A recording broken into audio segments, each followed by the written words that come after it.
Did you know that there's a solar eclipse taking place tomorrow? So whether you're a seasoned stargazer or getting your first shot at the excitement, before you look up at this celestial event, we want to make sure you're doing so safely. Let's welcome former Space Telescope astronomer and eclipse expert. We have Dr. Doug Duncan. We're thrilled to have you today. Good morning, Desiree. Glad to be with you. Yeah, and Dr. Duncan, I've heard that you and your colleagues travel to hotspots around the country to get the best view of the eclipse. That sounds exciting. Oh, we do. You know, I've gone all over the world because when I was young, I saw my first total eclipse, and that was so mind-blowing. It looked like the end of the world, and it really captured me. But seeing part of an eclipse is still fun.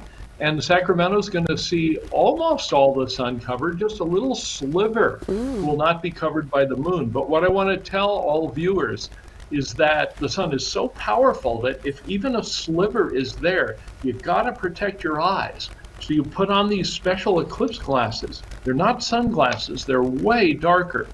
And if you want to take pictures, you got to protect your phone too. The phone's camera can be hurt sun. So it needs a nice little filter. And there's a picture. It's something I invented actually to make it easy. It's called Solar Snap. It's a little filter and it has a piece of Velcro. You see that on your phone. And you just take the filter and you attach it with the Velcro and look what you get. Wow. Those are pictures I took with an iPhone 12. Anybody's phone can work and take cool pictures. Of course, you've waited till the last minute. So I do know that Home Depot and Lowe's have some of these Solar Snap, they're called. So I'm trying to get people all over to take their own pictures of the eclipse and have a lot of fun.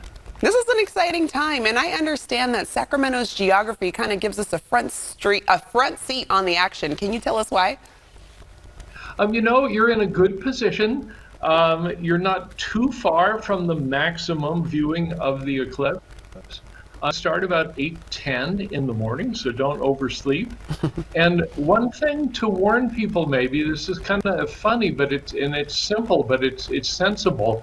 The moon moves very slowly to cover the sun, so it's going to be about an hour and 15 minutes until it's the full eclipse. Standing out in the sun for an hour, hour and a half. Don't forget sunscreen and a hat and something to drink.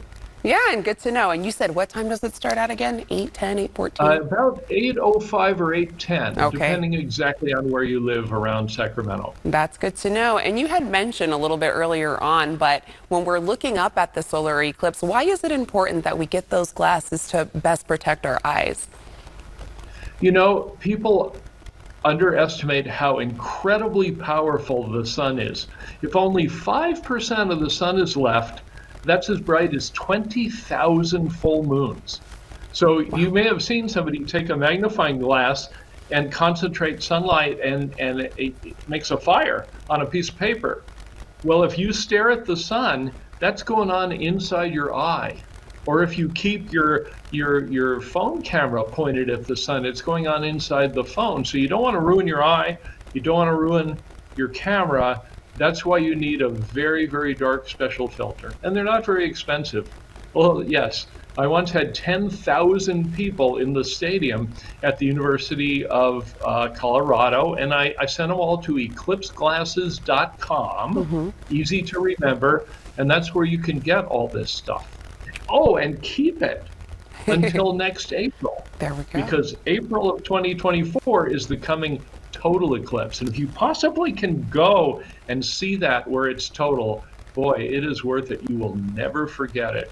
Oh my gosh. And you kind of mentioned it earlier on, but tell me the difference between a total eclipse and a solar eclipse. So solar eclipses come in two flavors.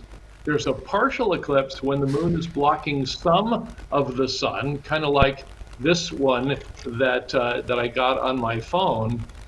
But a total eclipse is right where the moon completely the sun, and that's what looks like the end of the world, because there's a big black hole right where the sun should be, and pink flames and silver streamers across the sky. And that's what's going to happen in 2024, but it's not a total eclipse on Saturday. But boy, if you can go detect or someplace where the total eclipse is, people remember that their entire life because it looks like the end of the world. It's like you're in a science fiction movie. Oh, okay. Well, I don't So want to be in a science tomorrow will fiction. be fun, but if you can, Yeah.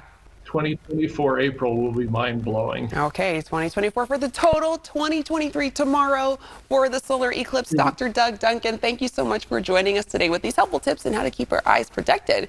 Don't be left in the dark. Find out more by going to eclipseglasses.com.